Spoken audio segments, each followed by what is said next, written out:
How to hide your likes on Twitter. If any day any of you are a Twitter user and you would like to hide your likes on the very Twitter application or the X application but do not know how to do that, don't worry, as we have got the perfect solution for this. For this, first of all, you have to launch the very Twitter application or the X application on your mobile device.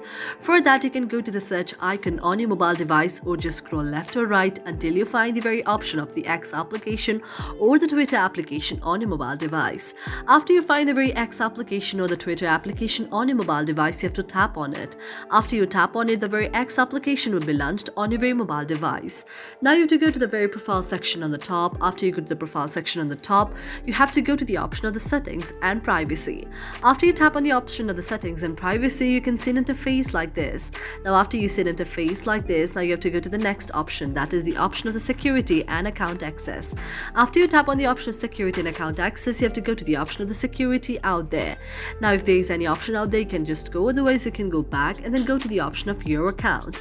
After you go to the option of your account, you can see if there is any of the option of changing your very security like there. If you do not find it, then you can go to the next option, that is privacy and safety. After you tap on the option of the privacy and safety, you can see an interface like this. Now you have to tap on the option of audience and tagging. After you tap on the option of the audience and tagging, now you have to just enable the protect your post and also need to enable protect your videos. After you enable protect your post and protect your videos, your very likes can be hidden on the very Twitter account. Thank you for watching our video, and if you really like it, do not forget to subscribe our channel.